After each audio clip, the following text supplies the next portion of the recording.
All right. Just making sure we're cooking. Can you guys hear me? Yeah. Yep. Okay. Okay. All right. Yeah, so I'm just going to circle back. I'm just making sure we got the recording kicking in. I can see it going in. So this is Carleen Clearwater, publisher of the About Pages magazine, and we are chatting with Chris and Jenny Schell of the Design Rangers. And we have Jay Dacus on the line, our assistant creative director as well. And we're talking with them about their campaign they've been working on for the last, what is, I guess, 2 years with NAMI then? It's been almost 2 years in the works. More than 2 years, yeah. That's just insane. And I just got the chills when you told me that you guys are partnering, or part of the program is with Cactus, and I love it when kick-ass people come together. It's like, for sure. That's just pretty fantastic to find out that the two of you guys have kind of linked up on this, on the campaign. So can you speak to a little bit about this, more than 2 year long trek? That's a lot of man hours piling up. Are you guys doing this as a pro bono campaign with your company? Is this a paid program or a paid project? Can you speak to that a little bit? Yeah, for sure. It is a paid project. We are giving them a reduced rate, even further reduced from our typical nonprofit rate. So we're not getting rich off of this by any stretch, which we wouldn't want to be. We're happy to be doing good, good work for good people for a good reason. So we're very lucky that we are being compensated, but it is a very reduced rate from what we would typically bill clients. The passion project. Yeah. It is. But I think one of the big things about it, too, is that, sometimes in our industry we hear this myth that, if you're working with nonprofits or you're working with smaller clients, you can't do great work, or you have to really limit what you're doing because of the budget. And I think, in this case, part of the big extension of the campaign is we actually helped them to get the grant to get this done. So, we started very early with them, them saying, look, we want to get this grant. What is the value of the services you think you can provide? Why do you think this is going to be a good fit? What can we do? And that we started very early in the process without even knowing if this was going to become a reality. And, I think this idea that, there is inherent value in being able to communicate well about what you do and about being able to reach an audience very directly.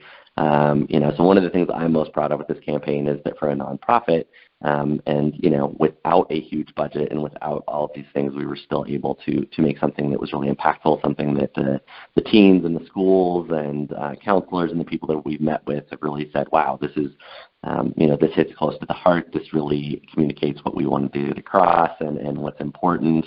So I think, being able to do that, a passion project obviously helps, but not limiting yourself, I think, to thinking, hey, I can't do this, or I can't think big because this is a nonprofit or because this is smaller. I think we didn't do that. I think from the get-go we were shooting for, okay, what can we leverage here? What's the impact we can get out of this, and how can we make a difference? Yeah, and I think you said two things there that were really important, and one of them is, as the agency stepping in and helping a nonprofit, even someone that's got state funding or whatever, go through a grant process. And I've done that myself. And, but, that's, I think a lot of designers and a lot of agencies, especially smaller, agencies maybe, don't even consider that. I think sometimes nonprofits are always, they come from an ask space a little bit. But I think that's a really important point to note, that for designers, whether freelance independents or full, agency teams, firms like you guys, that, there are tons of grants out there. Can you help them go after a grant to get funding to pay for you and or pay for additional services, direct marketing funds? So I think it's incredible that you guys did that. But the other important thing you said that I'm hoping you guys can expand on a little bit more is, you guys worked with a team, or I would say like a panel of teenagers, right? Can you tell us a little bit more about the group of teens that you worked with and what their involvement is and how you guys got them involved in the project? Sure, yeah. So it was an advisory panel of 8 teens from different school districts throughout El Paso County. And we even had one student who had dropped out of high school, and we just wanted to make sure that we were really getting a wide kind of representation of, even among, it was only 8 teens, but we wanted to make sure that that group was very diverse. We also had 2 teens actually from Discovery Canyon campus, because that school had, in particular, had a suicide cluster and has lost a lot of their students to suicide. So we wanted to make sure that we understood from them. It was a young man and lady from there. We just wanted to make sure we, were really understanding what was going on in their school and, in that kind of demographic of Colorado Springs, like what's happening up north that maybe we don't understand. So we initially kind of wooed them with gift cards and lunch and chips and, and soda. But it turned out that we didn't really need to do that. We were really lucky that these kids are just as passionate about mental health and making sure that their peers have resources and people that they trust that they can talk to if they're struggling. So it turned out that, they were more than willing to help us. So we met with them twice. Total of the 2 meetings was about 5 hours or so, but really just spent kind of the first portion of the meeting, making sure that they understood that what they said to us would be confidential. We would not be releasing their names unless they wanted to be associated with the campaign afterwards. That, we kind of just talked about our experience with mental illness and, struggling with depression and that type of thing, to make sure that they understood that we had been teens and we didn't know what it was like to be a teen now, but, definitely as a teenager, I struggled with depression and just hoping that they, understood that we were empathetic and really just wanted to listen to what they had to say. So what we did was we asked a lot of questions and we did a ton of listening. And just really tried to understand what their lives were like, and so the issues that are on the posters come, directly from what the teens told us, and we wanted to, Chris is funny, he'll probably expand upon this, but he was a skateboarder, still is a skateboarder, and likes to talk about how, people know when they're being marketed to by somebody who has no idea what their real like culture is. So like skate culture, like you can recognize when somebody's trying to market something to you. You're like, that's not what I wear. That's not what I would say. Yeah. That's not what I do. So we were very aware that we needed to make sure that this campaign, used words that teens were saying to us, and just making sure that it was authentic and something that they felt like they, could own. Yeah, and I, for anybody that tunes in, because we're going to have the recording available for our readers, so they can get to know you a little bit. So I just wanted to circle back and mention that we are talking to the Design Rangers about their Below the Surface campaign that they did for NAMI or NAMI? NAMI of Colorado Springs and the Youth Advisory Panel. And it has now gone, because it was licensed, has it gone statewide, you said, right? Yes. That's really, really cool. I loved what you said about listening and being able to, obviously, as, designers in an agency that is not run by teenagers,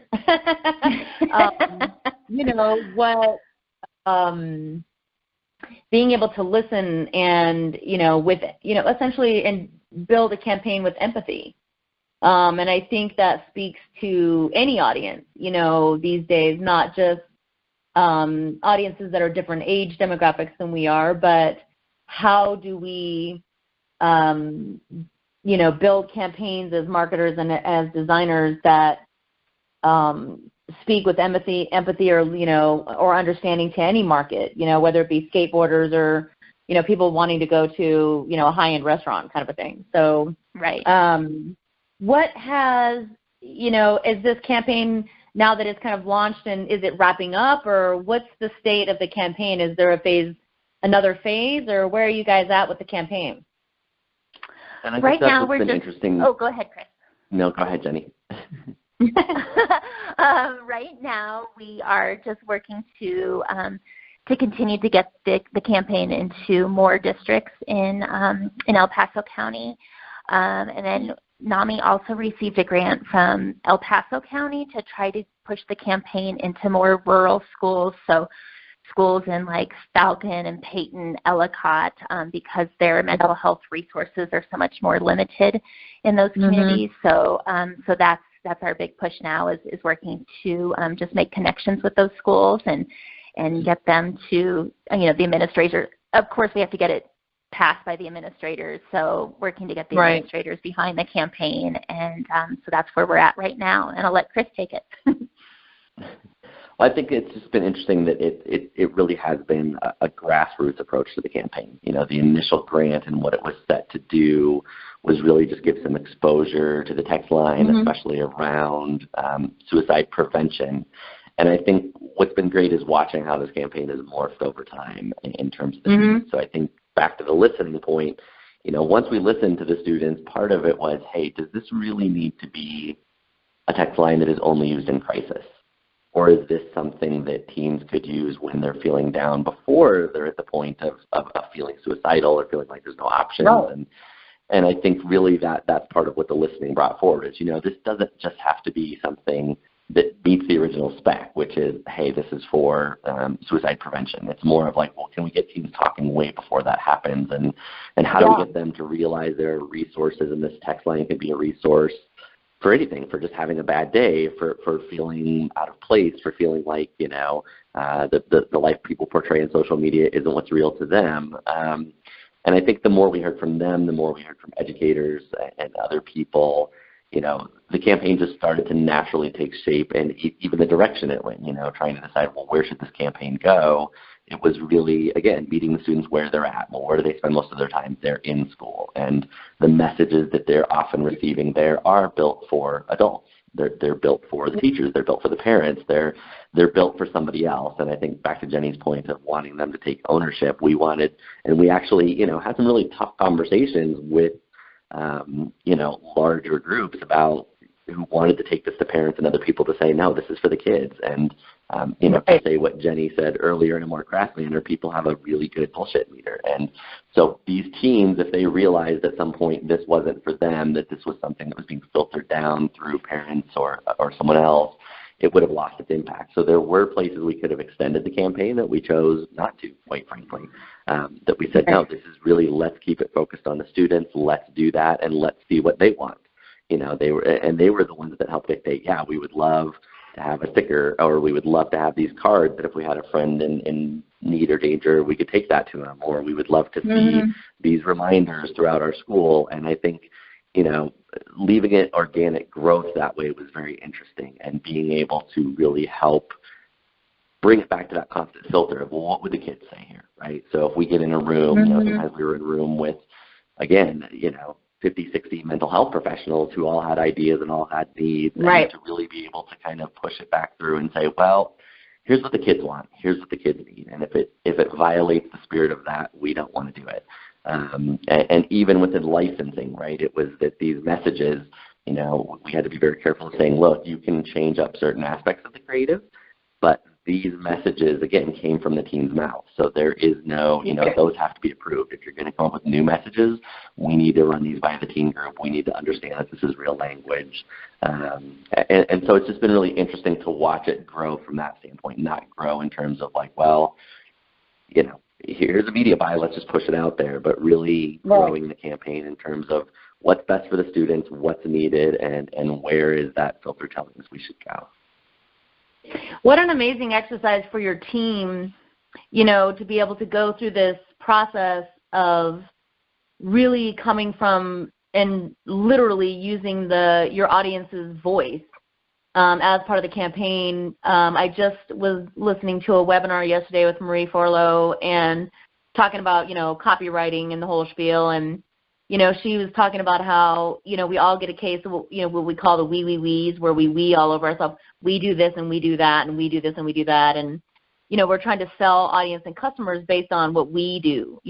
We provide this and we provide that, and we're awesome at this and we're awesome at that. And it's really, really hard to write from the customer's point of view and, and being empathetic and basically listening to their needs and their problems and what do they want.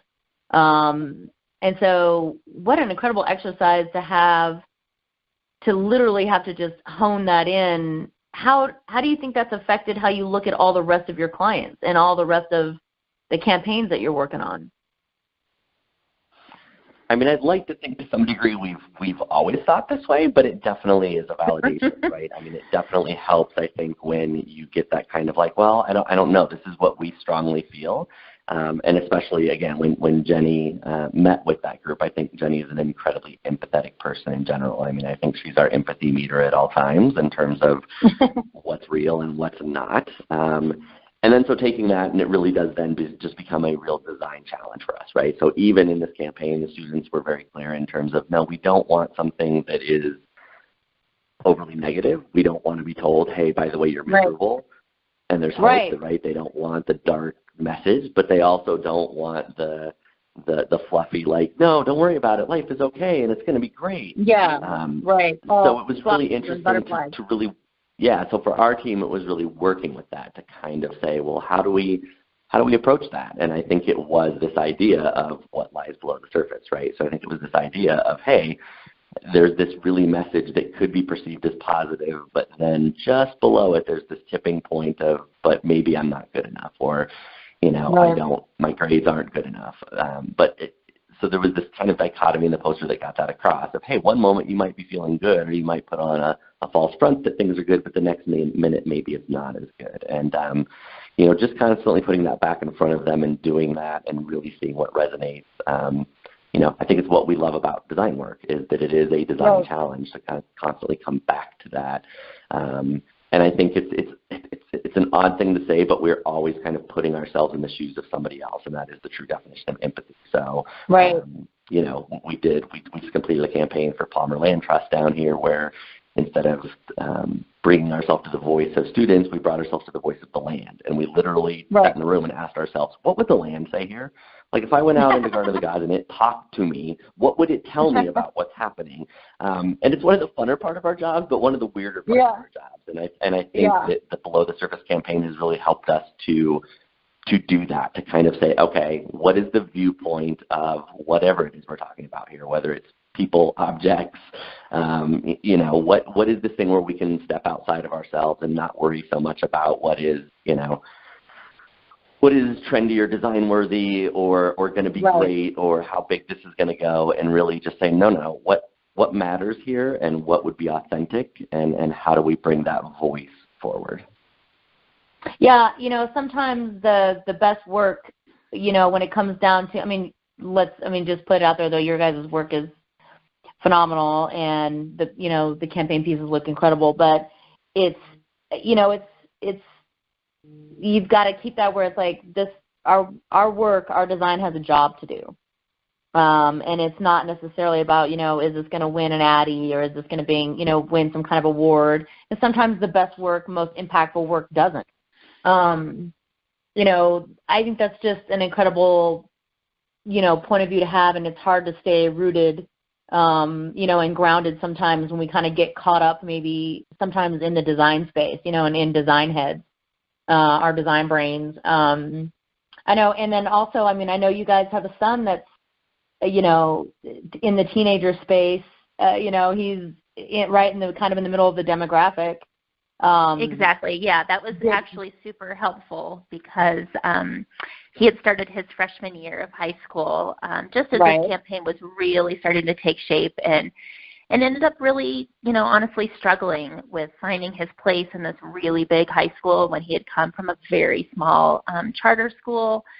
And didn't really go to your traditional middle school, and was not even, nearly equipped to understand what going to a huge high school would look like for him. And So again, it was like these opportunities of really understanding what these kids are going through kept presenting themselves, and living with our son as a freshman, trying to just navigate his way through finding friends and, developing some kind of social circle and changing classes when the school is spread across 3 different blocks, and like, how do I do that in 5 minutes? And so it was really a good lesson for us, again, just in just making sure that we were, the campaign is just so important to us, because we're living with a 15-and-a-half-year-old who is struggling to be a teenager in the world today, and it's not easy.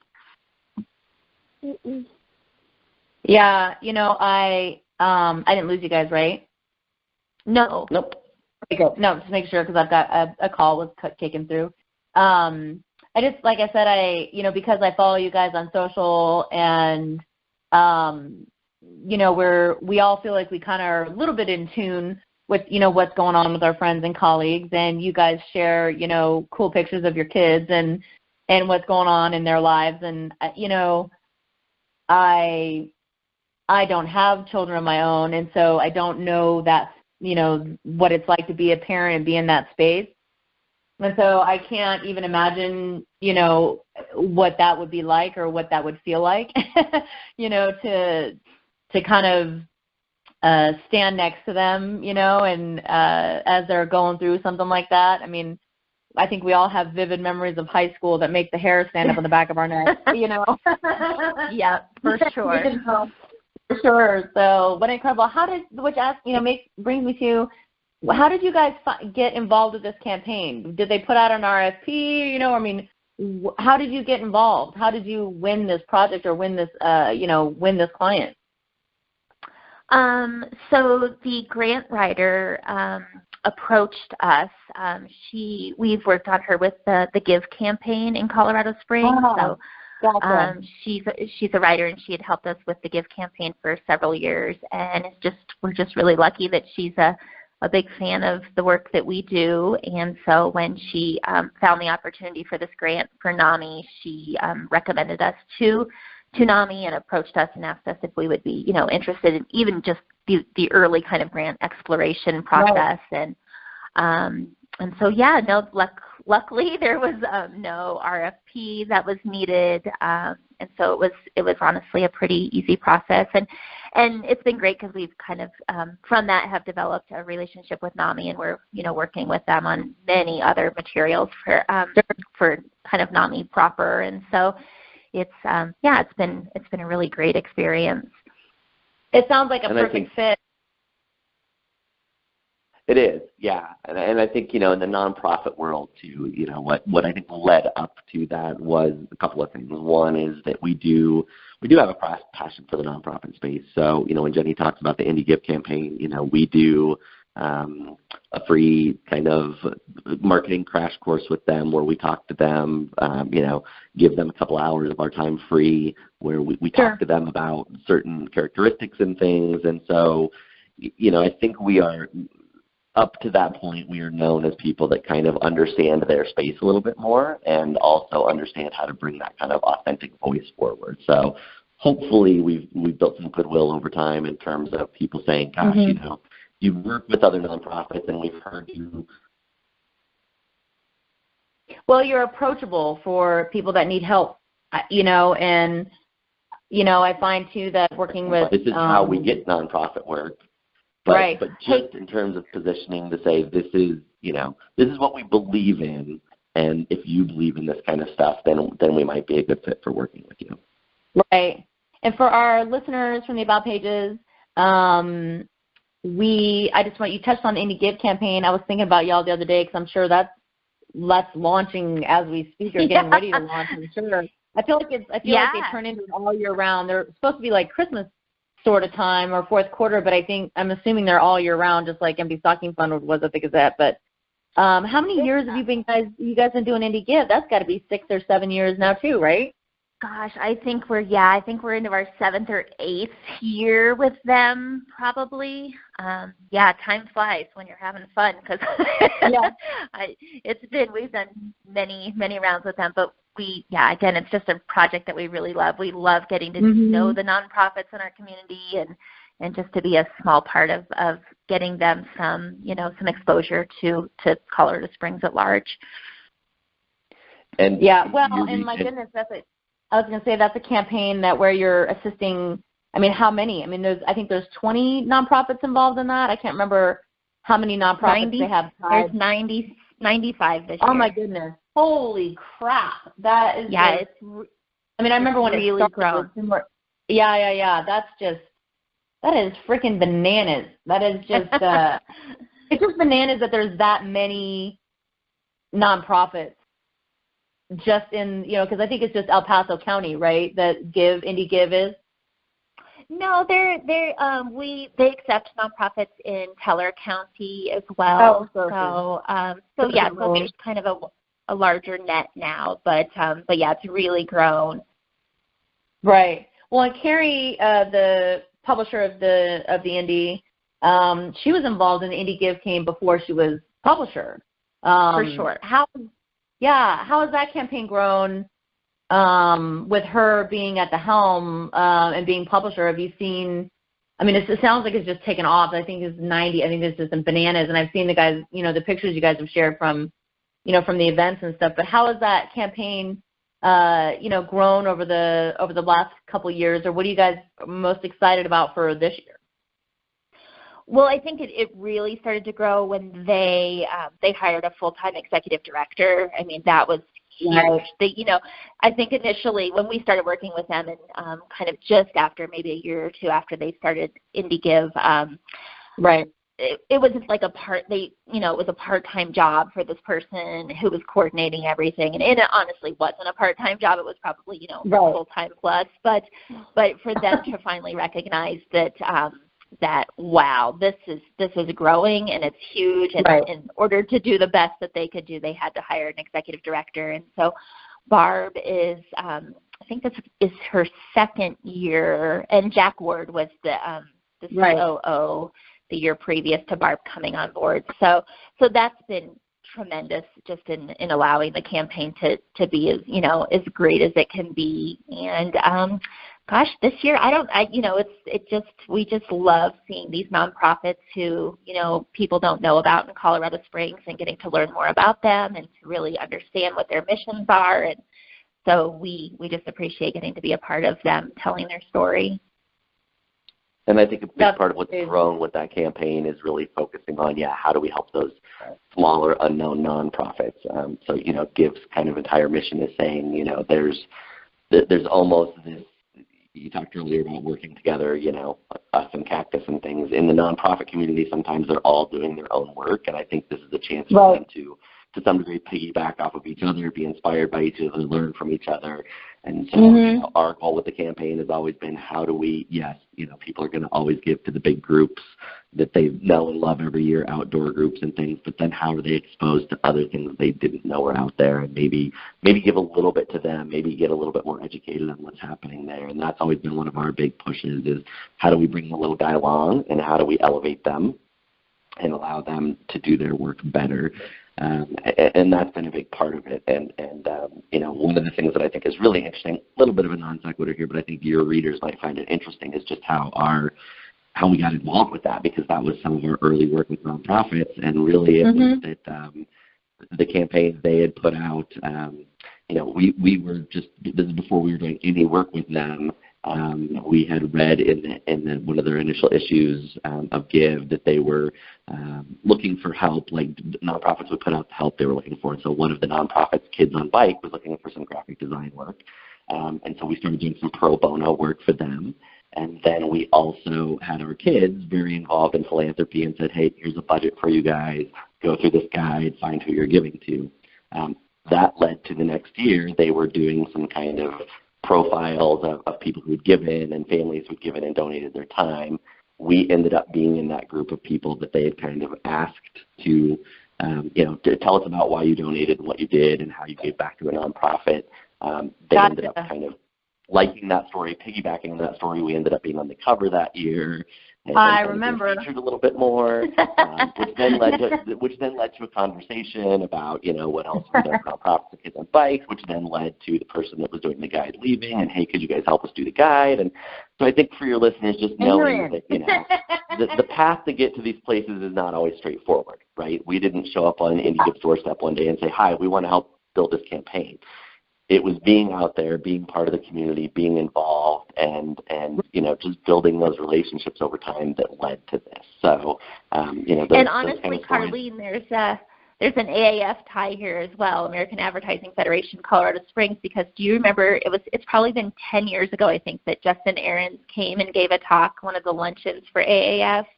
Yes.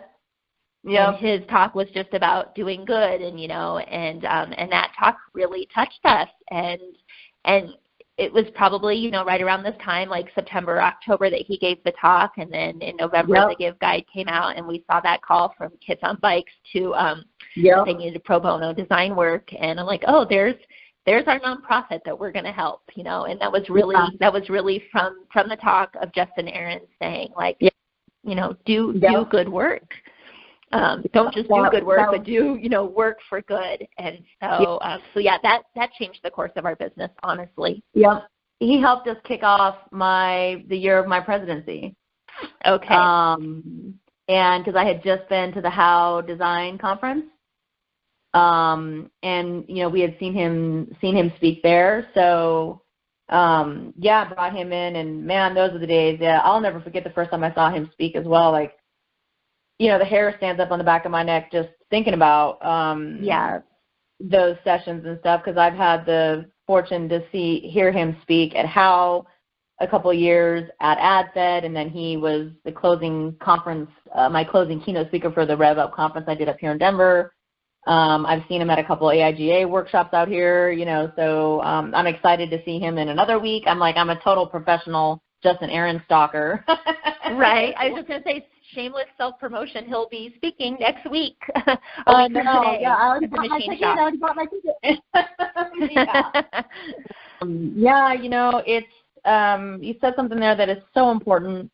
A lot of people ask me all the time, well, how do you know so-and-so? How do you know these people? Or how do you know? And honestly, it's from being, literally neck deep in the community, and being a part of conversations. I mean, if you're not out and in the community and a part of the conversation and talking to people, and you turn around and sometimes something gets lit up, that you met that person 3, 4, 5 years ago. You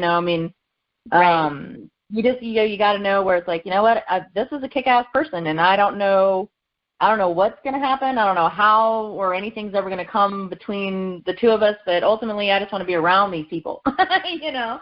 And that's what I love about, you guys, is that from the beginning of meeting you and talking to you about, my 400, needs and big crazy ass ideas for ads, and, you guys are just like, sounds great. Let's do it. I'm like, rock on, I'm like, I don't know what we're doing, but let's go do it, So I think it's just incredible. Like I said, I was so glad you sent me the press release about this project, because I'd missed that you guys were working on it, or I had seen pieces and just not put 2 and 2 together. But I'm glad these guys found you, and because I think you're just perfect for the job, and love what you guys are doing with IndieGive year after year. And so I don't know, I'm pumped. I'm pumped for our readers up here to get to know you guys and for us to feature you in the magazine. If there's one thing you could tell designers, like just out of this conversation, what would be the one thing you just want to make sure people know, like the one nugget you could give them? Gosh, it's probably the last 5 minutes of our conversation, I guess, which is, I think you have to, you have to get out there and meet people and want to meet people for the right reasons, not meeting people because you think they're going to give you work. Not meeting people because you think it's going to lead to something. Meet people and create those relationships because you'll be a better person for it. You'll be a better person for knowing them. You'll be, and yes, for sure. And that and then those relationships just become so incredibly valuable as you move throughout your life, and you just don't know where we're donating. We were probably donating just a couple $100 of work to Kids on Bikes initially, and then it just kept leading to more and more opportunities. And literally probably our 2 or 3 biggest clients are because of that pro bono work that we did for Kids on Bikes, 10 years ago. Like don't go into it with expectations, but you can't know where that's going to lead you in life. It's incredible. Here I am crying like I always do. Hashtag Jenny cried. Again, Jenny is our empathy person for sure. And I think for me, it's title be Director of Empathy. Yeah. I like or that title. Your title could just be hashtag Jenny cried. Right. That's true. That's true. And so for me, I think it's, Carleen, you alluded to something earlier about, design work and going for Addies and all these kind of things. And I think one of the big turning points in our life was what Jenny talked about with working with pro bono clients and really nonprofits and how that worked. But it was also, we did some coaching with a guy out in California, Pelly Top, who's great, and really taught us that to design our lives, right? That designers sometimes can get so focused on what I would call design with a lowercase d, which is, ideas and form and color and the kind of basics of design, but that as designers we are inherently problem solvers, and we figure out how to make the impossible possible. And if you can apply that to your life in general, just in terms of how do you design your life? What do you want to be doing? How do you want to be doing it? Who are the people you want to be around? Again, us, even with that work with NAMI, we're doing a lot of things that design firms traditionally wouldn't do, just in terms of meetings and presentations and helping with grants. But we designed it the way we wanted it, right? We didn't play by here's the rules of how this is supposed to work. And I think a big turning point in our lives and our careers was really looking at our lives as, well, how do we see this as a design challenge? How do we take what we know about what we do for a job and apply it to our lives? And I think design with a capital D is something we talk about a lot of times in terms of, it's not just about the fonts and the stuff we geek out about, but it's about how do you take a unique and interesting challenge and solve it in a creative way. Yeah, and full circle, because you guys brought Peleg out to the machine shop, and I came to that workshop right at like a pivotal time in my career too, trying to figure out what the hell I was doing on all these boards and all this work. And man, he highlighted out in that workshop for me something I had no idea, like things I had no idea about myself and the direction I was doing my business. And literally, like, I have my notes from that workshop and writing down, that the thing I love most to do is connect people. And I remember that moment. Yeah, I had no freaking idea. Like, I mean, I've always been kind of in the middle of chaos, right? But, to have it actually, to have someone coach you to a moment where you actually organically write it down on paper. I have that little chicken scratch Scrabble, and I was just like, I remember like the light bulb going on. I'm just like, how the hell do I not know that about myself? Right, right. Everything where I'm at. And it literally changed the scope of like, what am I doing with my nonprofit space? What am I doing with my donation, my volunteer time and my volunteer work? And that really set into motion. I'd already been involved with the publisher of the review, which was the original name of the About pages. But I was already involved with Ken Custer, and I had been for years, but that really kind of put into motion me figuring out what do I want to do in my nonprofit space, what do I want to do with my time and my energy and my focus. And I wholeheartedly believe that moment led to me taking over being publisher of this magazine and redesigning and reshaping it. And so, and ultimately having this awesome vehicle to bring together all my favorite people, so man, it's like, it's a total it's a total full circle 360 right back to you guys where y'all brought him in, or you guys volunteered the space, or I found out about it because of you guys, or somebody invited me, We did bring him in. Yeah. And I was like, okay, hell yeah, I love Peleg Top. I saw him at How, 100 years ago. So, right. yeah, so it's full circle, and it's just true testament that, man, you just, surround yourself with awesome people, and the awesome work will come. So I don't know. Well, I won't keep you guys any longer. I know we're chit-chatting. I could chat with y'all all day about doing cool stuff. So. Go ahead. But I thank you guys for jumping on. I'm real excited to get you guys in the magazine, and I'm going to hit you guys up for some more images and stuff, because with this interview and the original notes, I think we need to maybe bump it up for another page so we can get some meat on the bones for sure. So I'm going to circle up with Jade and figure out how much space we can find in the magazine, and we'll kick back to you guys probably early next week if we need some more pieces. Okay, that sounds great. That sounds great. Well, thank you so much, Carleen. guys.